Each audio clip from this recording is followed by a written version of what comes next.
¿Cuántos protagonistas tiene la Escritura? ¿El cual es? Jesús. Cristo. Exactamente. Es una falacia, una completa mentira el que haya grandes hombres o mujeres de Dios. No. Hay un Dios muy grande que usó a hombres y a mujeres muy pequeños de una forma extraordinaria. Eso sí lo hay. Pero hombres y mujeres de Dios grandes, no. Y tercer aspecto que ya hemos visto, la luz divina se abre paso a pesar de la oscuridad del pecado. Cuarto, pobres y ricos son bienaventurados a postrarse ante el Rey. Lo que partidos políticos, ideologías, movimientos han soñado por hacer, lo ha hecho un símbolo que antes era una burla, y esta es la cruz. El hecho de que precisamente pobres, ricos, gordos, flacos, morenos, caucásicos, etcétera, todos se reunieran ante la cruz. Y bueno, hermanos, nuestro texto base va a ser Mateo, o mejor dicho, de donde va a girar en la explicación, no tanto un texto como en sí base. Va a ser Mateo 2, del 13 al 23. Les pido que me sigan con su vista. Mateo 2, del 13 al 23.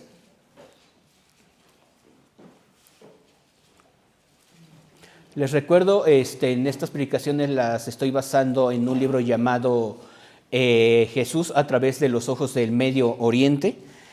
Y hermanos, es una bendición total contar con hermanos que no solamente han investigado, sino que han estado inmersos en la cultura, porque uno, aprende demasiado. Igual dar gracias por el ministerio de Byte, incluso hemos pasado aquí algunos videos que pues nos exhortan a buscar la historia de nuestra fe y el por qué creemos lo que creemos, ¿no? Y por qué lo creemos. Dice así la Escritura: después que partieron ellos, he aquí un ángel del Señor apareció en sueños a José y dijo: levántate y toma al niño y a su madre y huye a Egipto y permanece allá hasta que yo te diga, porque acontecerá que Herodes buscará al niño para matarlo. Y él, despertando, tomó de noche al niño y a su madre y se fue a Egipto. Y estuvo allá hasta la muerte de Herodes, para que se cumpliese lo que dijo el Señor por medio del profeta, cuando dijo: de Egipto llamé a mi hijo. Herodes entonces, cuando se vio burlado por los magos, se enojó mucho y mandó a matar a todos los niños menores de 2 años que había en Belén y en todos sus alrededores, conforme al tiempo que había inquirido de los magos. Entonces se cumplió lo que fue dicho por el profeta Jeremías cuando dijo: voz fue oída en Ramá, grande lamentación, lloro y gemido. Raquel que llora a sus hijos y no quiso ser consolada, porque perecieron. Pero después de muerto Herodes, he aquí un ángel del Señor apareció en sueños a José en Egipto, diciendo: levántate, toma al niño y a su madre y vete a tierra de Israel, porque han muerto los que procuraban la muerte del niño. Entonces él se levantó y tomó al niño y a su madre y vino a tierra de Israel. Pero oyendo que Arquelao reinaba en Judea en lugar de Herodes su padre, tuvo temor de ir allá. Pero avisado por revelación en sueños, se fue a la región de Galilea y vino y habitó en la ciudad que se llama Nazaret, para que se cumpliese lo que fue dicho por los profetas, que habría de ser llamado Nazareno. Nuestro bosquejo, hermanos, va a ser, primer aspecto, un mundo real. Segundo, ¿cuál fue su origen? Tercero, ¿qué de la matanza de los niños? Y cuarto, Herodes y un espejo llamado Biblia. Primer aspecto, un mundo real. El Hijo de Dios nació en un mundo plagado de violencia. El entorno espiritual no era el mejor. El sincretismo cultural era innegable y las escrituras eran puestas en duda. Aquí, saliendo un poco del tema, hermanos, si en anteriores ocasiones se los mencionaba, Sociedad Bíblica de México, en sí Sociedad Bíblica Unidas de Latinoamérica, vende Biblia católicas romanas. Aquí sí quiero dejar en claro un aspecto que y rompiendo clichés. Que una cosa son los apócrifos y otra los deuterocanónicos. Sí, suena como que a trabalenguas, pero esforcémonos a aprender los términos. Apócrifo, tal cual suena, significa, falso, tal cual. Esto es un documento apócrifo, es un documento pirata, falso.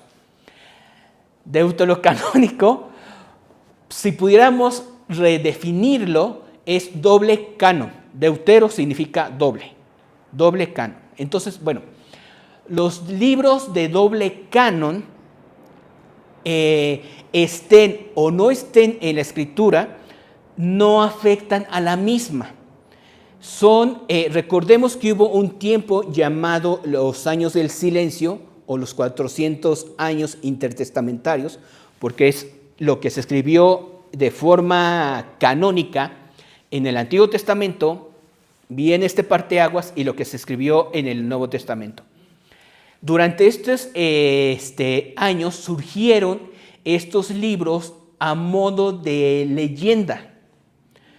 Son libros judíos, no los inventó el catolicismo, no son libros satánicos ni de brujería, no son, el que lo lea o no los lea no es nada malo. De hecho, un libro que incluso sí todo creyente debería de leer para entender esta transición de gobierno, de cultura, de caos al cual el Señor se enfrentó, es primero y segundo libro de Macabeos.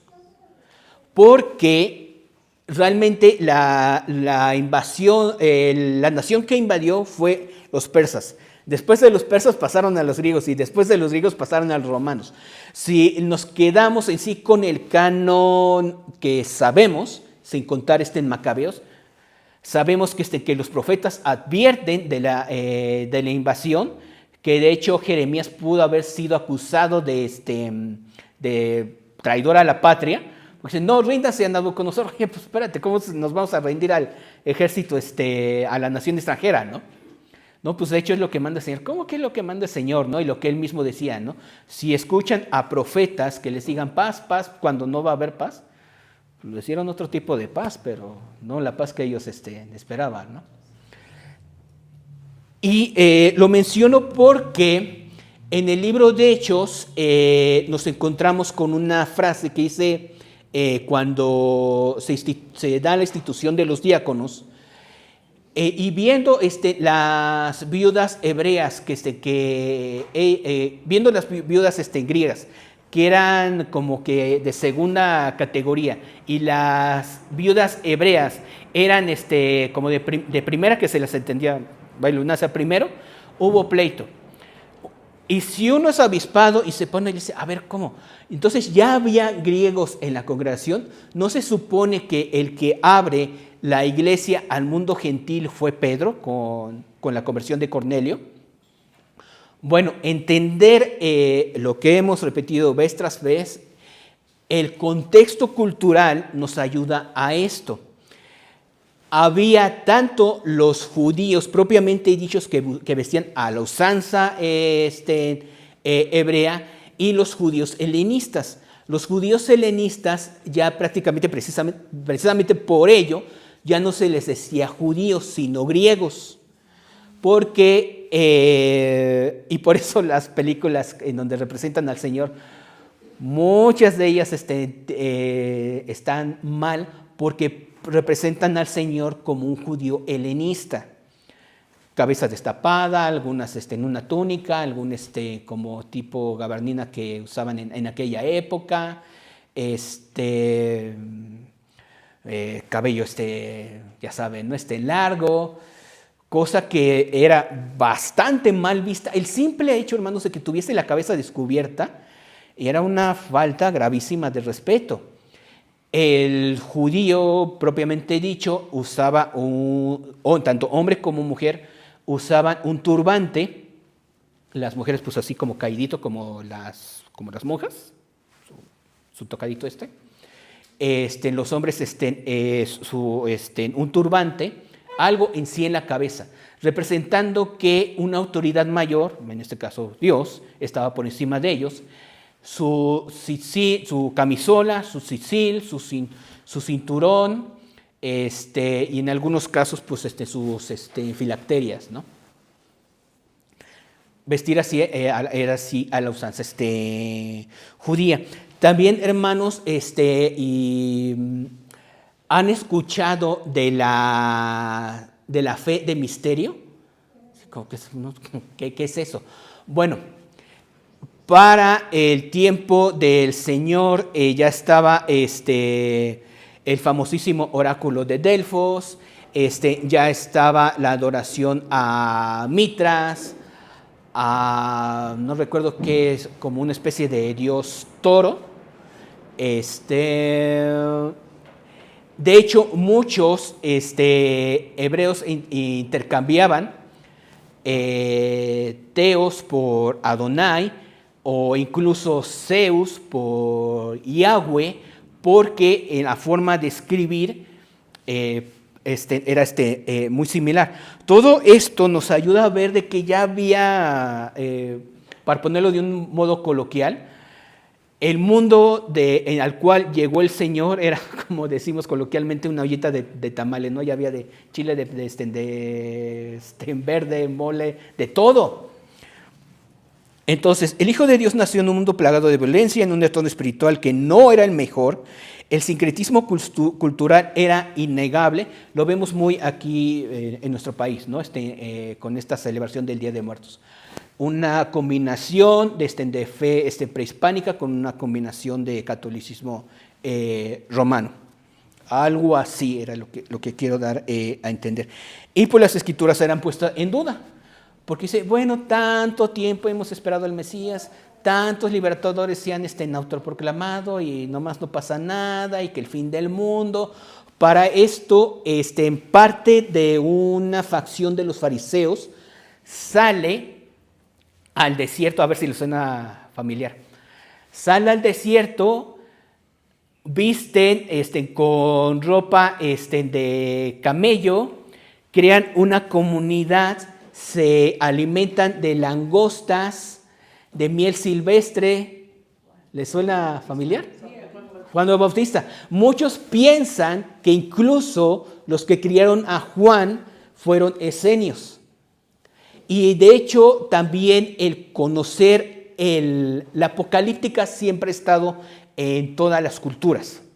No forma parte de solamente el elemento judío-cristiano. Los esenios decían que cuando el Mesías se manifestase, ¡bum!, ya todo se acababa. Entonces, de ahí entendemos la urgencia de Juan el Bautista al decir, ya va a venir el Mesías, y de hecho, esto primo. Órale, entonces por eso arrepientas, y ese mensaje tan duro de Juan el Bautista, y también entendiendo contexto cultural, entendemos el por qué él se saca de onda y dice, bueno, pero si Dios mismo me dijo que ungiera y bautizase a este hombre, el cual es mi primo, y han pasado ya casi 2 años y medio y no pasa nada, no se ha acabado el mundo, ¿qué pasó? Y es cuando le viene esta crisis de fe, porque también, hermanos, un uso ya algo que podemos utilizar de forma muy práctica para nuestro diario vivir. Muchas veces es lo que está establecido en las Escrituras y muchas veces lo que interpretamos o queremos que las Escrituras digan. Esto le pasó al propio Juan el Bautista, en donde se quedó, pero ¿qué pasó?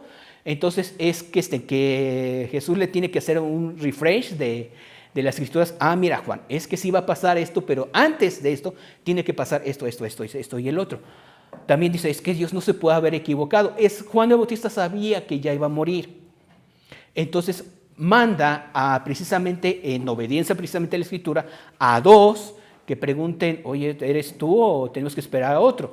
Dice, mira, las Escrituras dicen esto, ¿no? Que cuando aparezca el Mesías, cojos van a ver, los mudos van a hablar, los cojos van a poder caminar.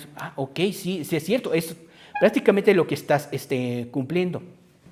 Y Juan entendió precisamente por qué el mundo no había estallado. Entender todo esto, hermanos, la importancia de las confesiones de fe, no solamente es tener un documento hoy bonito que yo firmo comprometiéndome, Iglesia Cristiana Bautista Cristo viene, ok, hice la declaración de fe, firmo, no, pues estoy de acuerdo. No, las declaraciones y confesiones de fe tienen precisamente ese propósito, ser un documento que no está por encima de las Escrituras. Las Escrituras están por encima de dicho documento que llega a tener una confesión histórica. Y el hacer esto, las confesiones de fe, ayuda a que cuando se nos pregunte, como bien menciona Primera de Pedro, dar razón de nuestra fe, tengamos una fórmula, un dicho con el cual responder. La primera confesión, la más antigua que tenemos, propiamente dicha, es Filipenses. Haya pues en nosotros este sentir que hubo en Cristo Jesús, el cual siendo de forma... De hecho, es la primera confesión antigua cristiana y es de hecho la primera canción. El primer himno cantado fue precisamente Filipenses. Si somos muchísimo más estrictos, la primera confesión dada de forma cronológica, ¿cuál sería? Sería en Pedro, tú eres el Cristo, el Hijo del Dios viviente. Todos estos quedan precisamente registrados precisamente para este propósito. ¿Por qué crees lo que crees? Mira, por este sentido. Lo digo en relación para citar el credo apostólico, el cual, repito, no fue creado fue creado por el catolicismo, pero no el catolicismo romano, como nosotros lo entendemos. El cual dice así: creo en Dios Padre Todopoderoso, Creador del cielo y de la tierra, y en Jesucristo, su único Hijo, nuestro Señor, que fue concebido por obra y gracia del Espíritu Santo, nació de Santa María Virgen, padeció bajo el poder de Poncio Pilato, fue crucificado, muerto y sepultado, descendió a los infiernos, al tercer día resucitó entre los muertos, subió a los cielos y está sentado a la derecha de Dios Padre Todopoderoso. Desde allí vendrá a juzgar a vivos y muertos. Creo en el Espíritu Santo, la Santa Iglesia Católica, la comunión de los santos, el perdón de los pecados, la resurrección de la carne y la vida perdurable. Amén. Ahora bien, no existe ninguna doctrina fundamentada en Poncio Pilato. ¿Por qué entonces citarlo? Porque el credo busca establecer un periodo histórico en particular y con ello dejar establecido que la fe no es una mera proposición filosófica, sino que está basada en hechos históricos, en una cultura concreta, en una localidad concreta, y si hay curiosos que busquen investigar si dicha fe tiene una relevancia, dicho documento ayuda a rastrear los fundamentos de dicha fe de forma histórica. Ahora, esto es un parteaguas en todo sistema de fe, porque todo sistema de fe se mantiene en pie o cae en medida del objeto en el cual es depositada la fe. Muchas veces es un cliché humanista esto de, es que mi fe, es un ejemplo tonto, pero para mencionar la importancia de esto.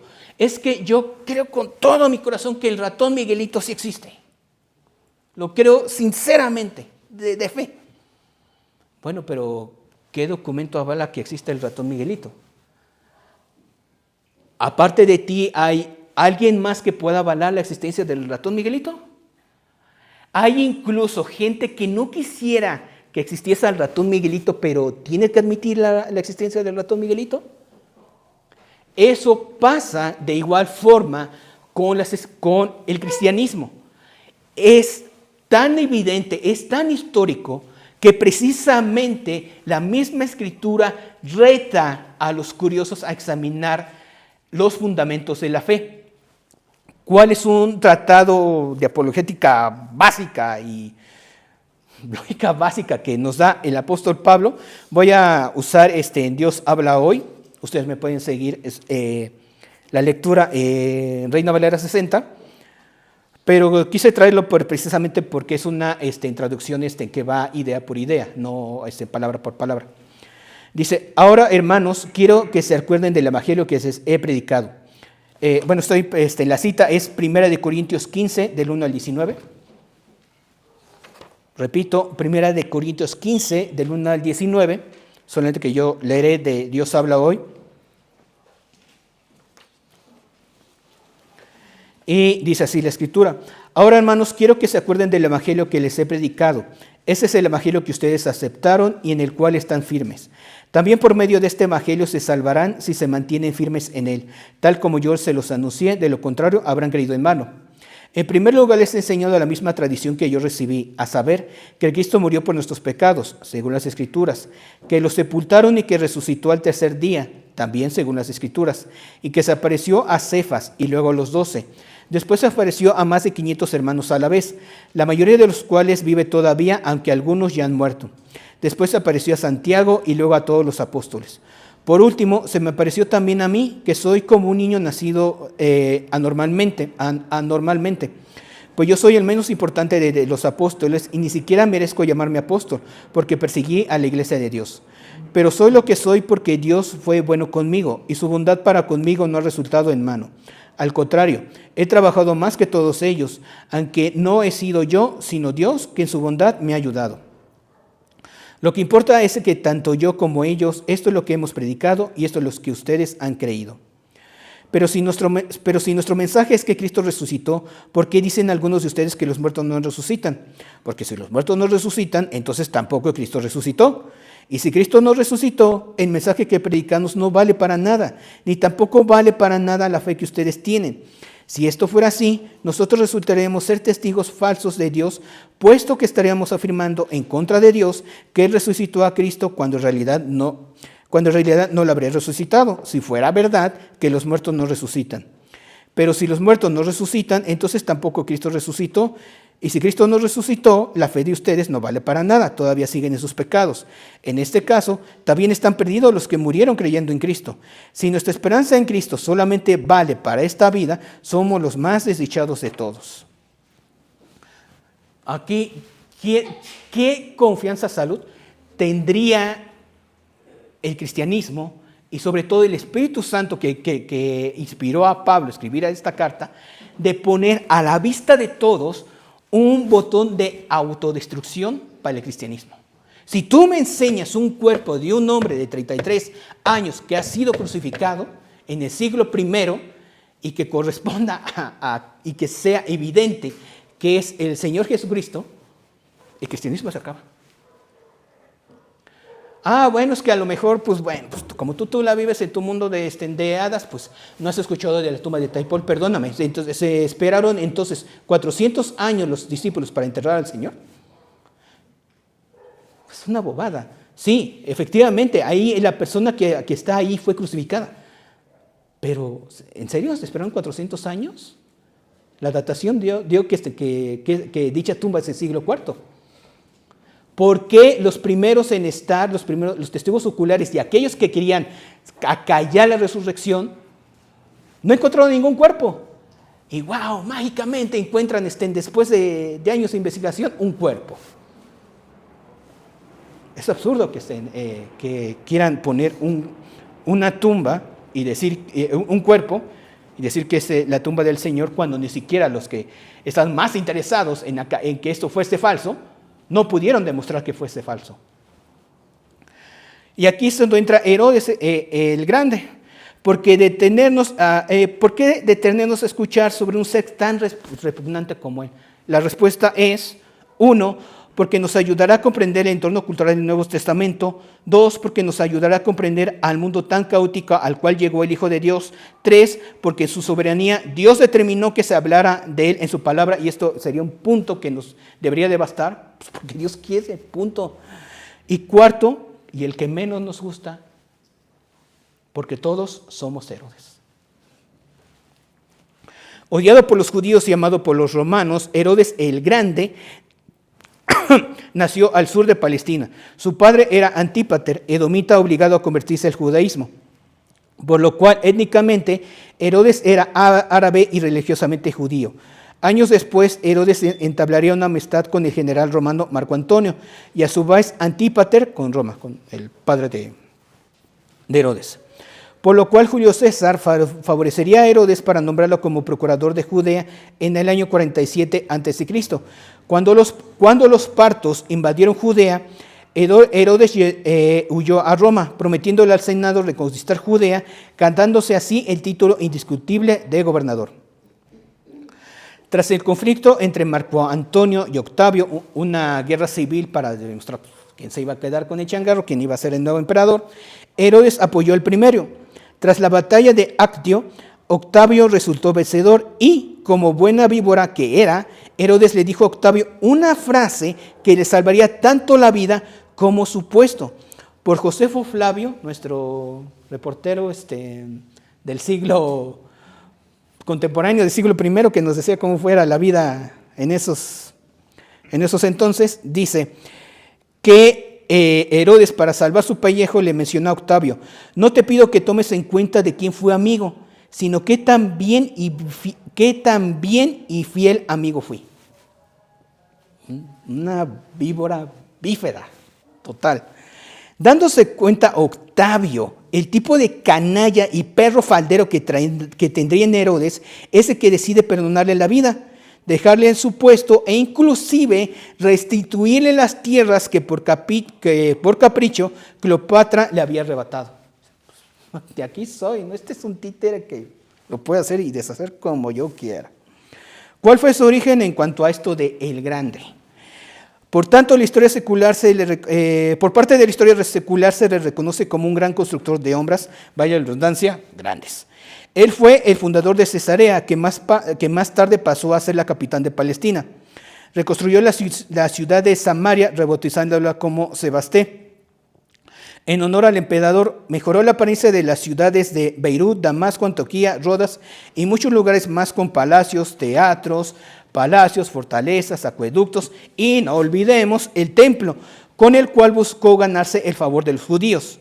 Impulsó grandemente la cultura de los Juegos Olímpicos y en sí, Josefo nos confirma lo evidente: Herodes planeaba lograr la inmortalidad a través de colosales construcciones. Ahora bien, 1 Corintios 2:14 registra, y igual para lograr la intención cito de HH, 1 Corintios 2:14 menciona: el que no es espiritual, salud, no acepta lo que viene del Espíritu de Dios porque le parece una tontería. No puede entenderlo porque eso tiene que juzgarse espiritualmente. Herodes ofreció al mundo un legado materialista, brutal y banal, puesto que él mismo era materialista, brutal y banal. Ante el mundo deseaba presentarse como un judío practicante, pero su corazón estaba absorbido totalmente por Roma. Los dos grupos religiosos con los que tuvo grandes conflictos fueron los fariseos y, los que ya citamos, los esenios, puesto que veían en Herodes a un propagandista del helenismo y del César. Políticamente se le vio intachable, pues administró exitosamente, eso no se le puede reclamar, administró muy bien los recursos tras una hambruna, dio empleo a varias personas durante sus megalómanas construcciones y con ellas urbanizó grande parte del país. De esto podemos desprender dos cosas. La primera, la historia nos ha enseñado que el populismo siempre ha sido la flauta de Hamelin de las masas. Pues bueno, es un mal gobernador, pero te dio esto. Muy gustoso. A pesar de la hipocresía política, Dios se vale aún de tiranos. No hay ningún poder sobre la tierra que esté por encima de los planes del Señor. No lo podemos ver a primera instancia, pero ¿de qué está? Está. Su carácter irracional y paranoico tampoco pasó desapercibido en la historia. Esta registra que mató a su amadísima esposa Mariamne, a la cual le daba serenatas, poesía, lo mejor de las especies de árabes, y a fin de cuentas la mató. A su primogénito Antípatro por cuestionar su gobierno y pensar que iba a conspirar contra su gobierno. Al saber que pronto moriría y que para el pueblo eso resultaría en júbilo en lugar de duelo, solicitó a su hermana Salomé el que ordenase asesinar a 300 nobles destacados del reino. Dicha orden no se llevó a cabo. César Augusto se refirió a Herodes con estas palabras: mejor ser su cerdo que su hijo. Sabemos que los judíos no podían tocar a los cerdos. Pues es mejor ser un cerdo para que no me toque este cuate. Y ahora, ¿qué de la matanza de los niños? Volvemos a nuestro texto base. Después que partieron ellos, y aquí un ángel del Señor apareció en sueños a José y dijo: levántate y toma al niño y a su madre, y huye a Egipto, y permanece allá hasta que yo te diga, porque acontecerá que Herodes buscará al niño para matarlo. Y él, despertando, tomó de noche al niño y a su madre, y se fue a Egipto. Y estuvo allá hasta la muerte de Herodes, para que se cumpliese lo que dijo el Señor por medio del profeta, cuando dijo: de Egipto llamé a mi hijo. Herodes entonces se vio burlado por los magos, se enojó mucho y mandó matar a todos los niños menores de 2 años que había en Belén y en todos sus alrededores, conforme al tiempo que habían querido de los magos. Entonces se cumplió lo que fue dicho por el profeta Jeremías cuando dijo: voz fue oído en Ramá, grande lamentación, lloro y gemido. Raquel que llora a sus hijos y no quiso ser consolada porque perecieron. Pero después de muerto Herodes, he aquí un ángel del Señor apareció en sueños a José en Egipto, diciendo: levántate, toma al niño y a su madre y vete a tierra de Israel, porque han muerto los que procuraban la muerte del niño. Entonces él se levantó y tomó al niño y a su madre y vino a tierra de Israel. Pero oyendo que Arquelau reinaba en Judea en lugar de Herodes su padre, tuvo temor de ir allá. Pero avisado por revelación en sueños, se fue a la región de Galilea y vino y habitó en la ciudad que se llama Nazaret, para que se cumpliese lo que fue dicho por los profetas, que habría de ser llamado Nazareno. Fue un hecho histórico la matanza de los niños que registra el apóstol Mateo. Si es así, ¿por qué no se menciona este suceso en otros documentos extrabíblicos? Increíblemente existen más registros históricos primarios de Herodes, de fuentes antiguas, que de Jesús y Pablo juntos. ¿Por qué? Dale a escoger un cerdo entre un chiquero y un manantial y escogerá por naturaleza el primero. Dale a escoger a un mundo corrupto entre el registro de un político corrupto y el registro de una vida tan moral que tiene derecho sobre la vida misma, y optarán por la primera opción.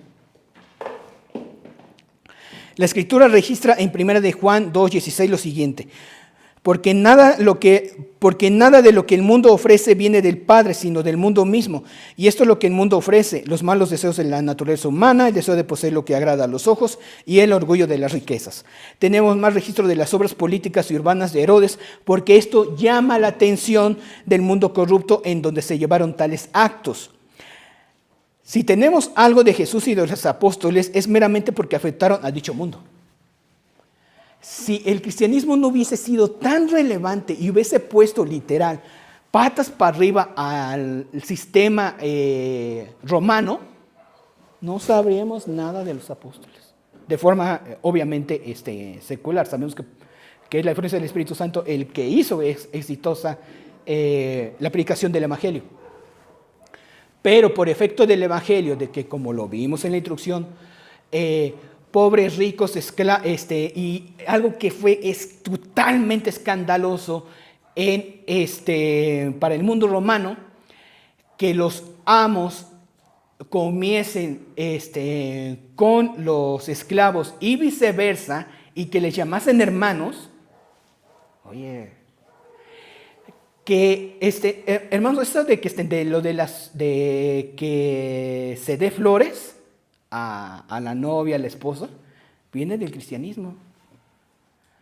Antes los que adoraban a Afrodita, querían a los cristianos, pensando que compraban rosas para quemarlas en el templo de Afrodita.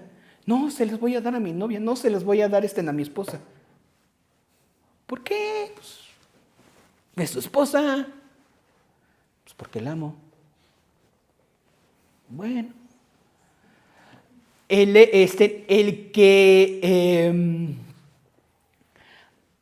Aún, hermanos, el hecho puede ser un hecho relevante, pero para dar realce a la influencia del cristianismo en el mundo, aún el boxeo se vio influenciado por el cristianismo.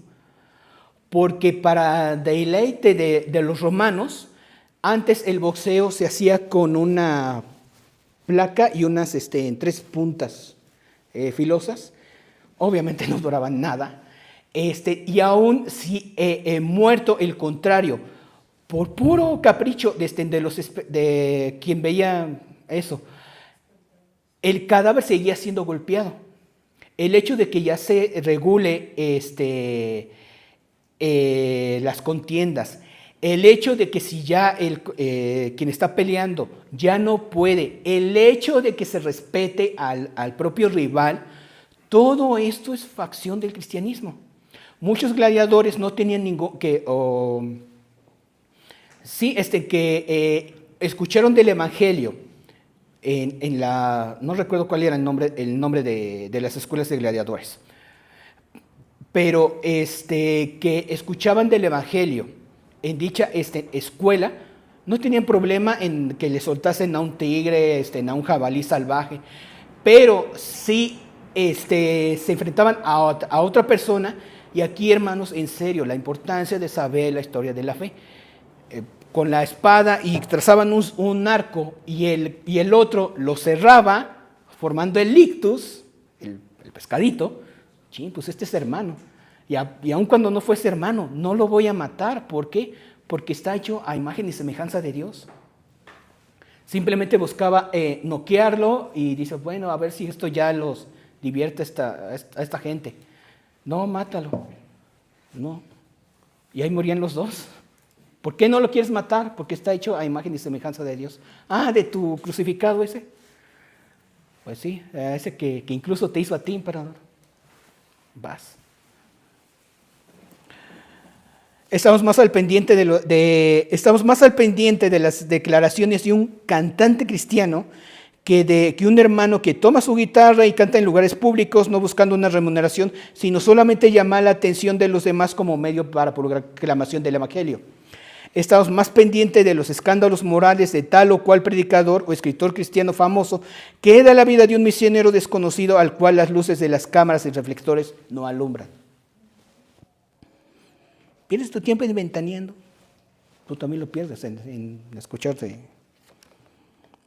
de los pecados ajenos. Herodes y un espejo llamado Biblia. Quiero compartirle la siguiente frase. Por lo general las grandes frases son las que se pronuncian de forma muy pequeña. La frase es la siguiente: antes de utilizar tu Biblia como una espada, aprende a usarla primero como un espejo. Otra frase que les quiero compartir es de C.S. Lewis, del escritor de las Crónicas de Narnia. La misma dice así: si el peor pecador que conoce no es usted necesita conocerse más. ¿Qué relación podrían guardar un mono, una bolsa de cacahuates, Herodes, una trampa, usted y yo?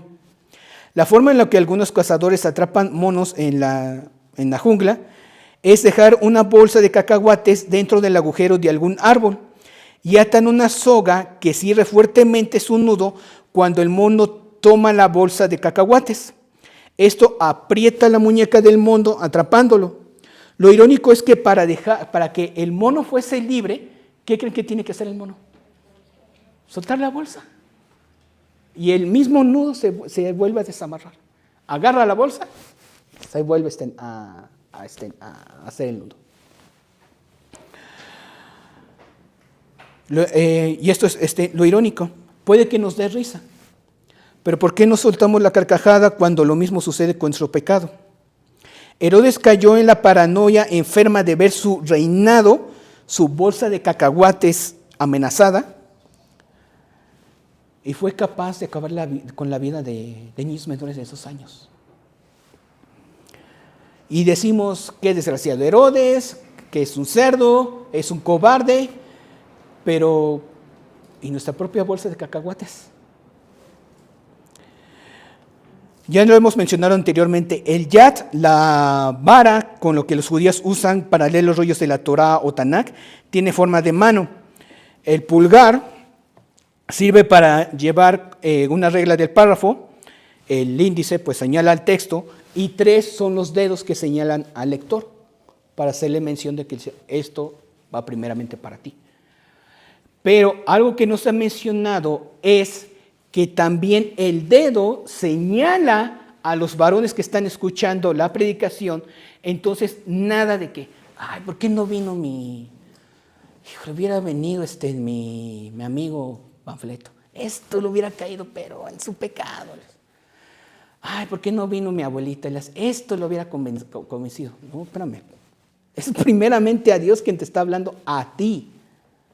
Y también esto guarda la dignidad de quien esté hablando.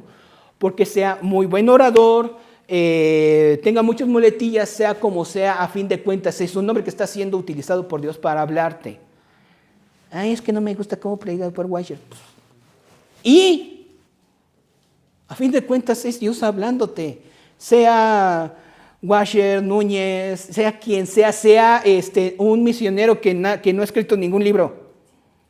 Es Dios hablándote.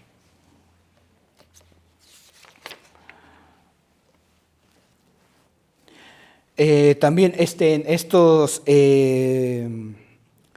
antiguamente había un caricaturista, Palafox, hacía viñetas para jóvenes, tenía un ministerio de consejería juvenil. Acaba la reunión y va un hermano y le comenta a otro, ¿no? ¿Ya supiste del pecado de fulano y mengano? A lo que de forma inteligente contesta el otro hermano, no, estoy muy ocupado confrontando mis propios pecados como para ocuparme de los demás. Y algunas conclusiones. El mundo al que llegó Jesús no fue un mundo lleno de algodón de azúcar. Era caótico y violento, era real. Nuestra fe está fundamentada en la historia. Un mundo corrupto se enfocará en cosas corruptas. Si lograste obtener una maestría, una estrella en el Paseo de la Fama, el que tu cara fuese incluida en el Monte Rushmore, una moneda acuñada con tu perfil y un premio Nobel, pero no viviste para dar honra y gloria a Dios, fracasaste en tu primer objetivo primario por el cual fuiste creado. ¿Realmente crees que tienes la capacidad moral de ser el primero en arrojar la piedra? Vayamos a la primera novela cristiana hecha, porque esto fue un agregado monástico, pero a fin de cuentas está en la Escritura por algo. Vayamos a Juan 8, del 1 al 11. Leo de NBI.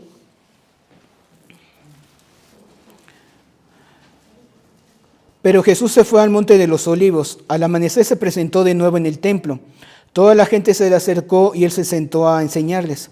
Entonces los maestros de la ley y los fariseos llevaron a una mujer sorprendida en adulterio y poniéndola en medio del grupo, dijeron a Jesús, Maestro, esta mujer se ha sorprendido en el acto mismo de adulterio. En la ley de Moisés nos ordenó aprender a tales mujeres. ¿Tú qué dices? Con esa pregunta le estaban tendiendo una trampa para tener de qué acusarlo. Pero Jesús se inclinó y con el dedo comenzó a escribir en el suelo. Y como ellos le acusaban a preguntas, Jesús se incorporó y les dijo, aquel que ustedes esté libre de pecado, que tire la primera piedra. E inclinándose de nuevo, siguió escribiendo en el suelo. Al oír esto, se fueron retirando uno tras otro, comenzando por los más viejos, hasta dejar a Jesús solo con la mujer, que aún seguía allí. Entonces él se incorporó y le preguntó, mujer, ¿dónde están? ¿Ya nadie te condena? Nadie, Señor. Jesús le dijo, tampoco yo te condeno. Ahora vete y no vuelvas a pecar. Sí fue sorprendente saber que esto fue un agregado que no está en los manuscritos más antiguos. Algunos lo ponen por Juan 4, otros en este caso lo ponen en Juan 8. ¿Por qué entonces lo agregarlo en la Escritura? Porque precisamente aquí también hacer una aclaración. La pregunta compuesta. ¿La iglesia ha usado desde sus orígenes imágenes? Sí, no, sí, sí. Por eso decía, era una pregunta compuesta. ¿La iglesia desde sus orígenes ha adorado imágenes? Pues la pregunta es medio ambigua. ¿Por qué? Porque, hermanos, por eso lo volvemos a lo de las confesiones. Eran frases, refranes, que al tener una rítmica o una canción o algo visual, la gente podía aprenderlo en automático. Sí, efectivamente la iglesia primitiva usó imágenes, usó muñequitos para dar a entender un trasfondo cultural a personas que no sabían leer y escribir. ¿Qué fue lo que pasó? Y de hecho, ese antecedente ya estaba en el Antiguo Testamento.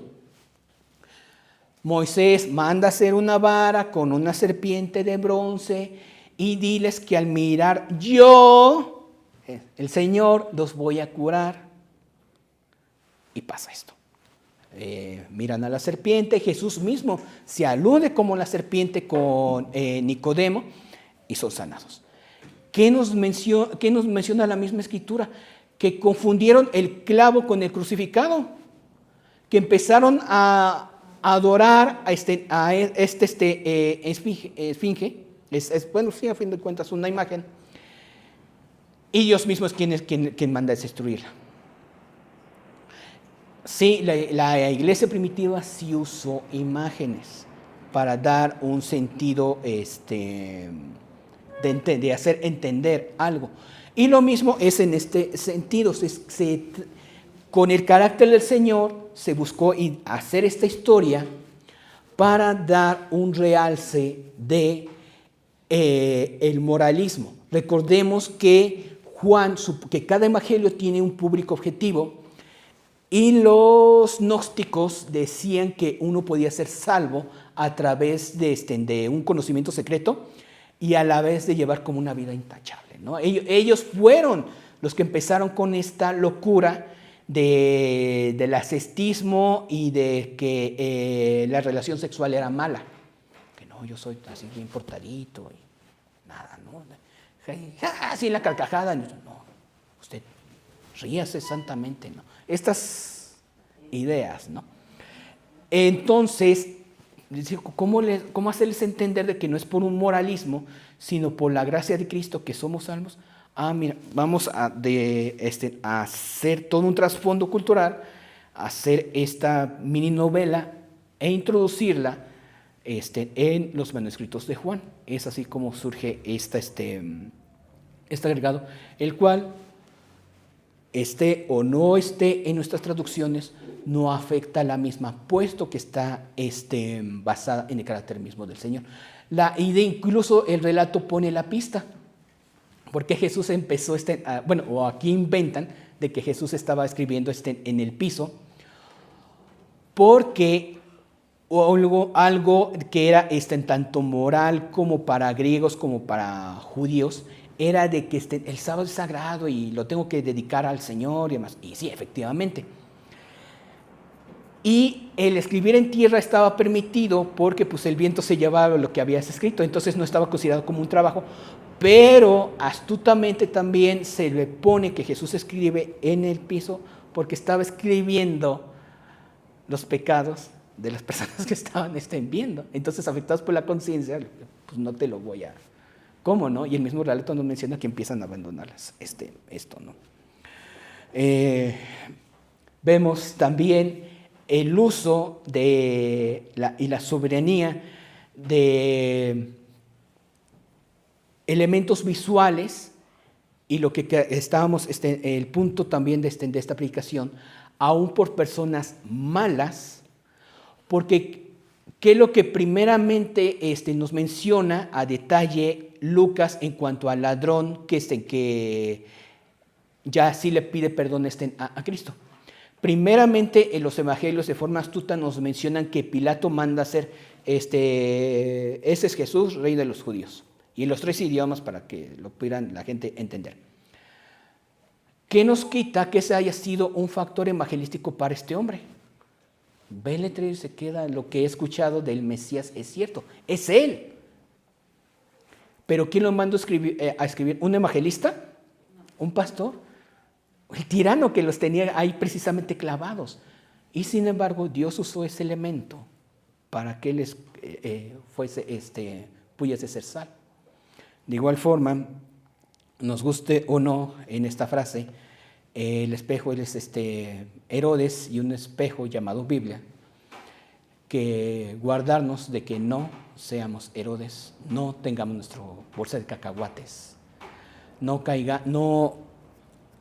creamos que tenemos algo cuando realmente no tenemos nada. Y aquello que tengamos es solamente por la misericordia del Señor.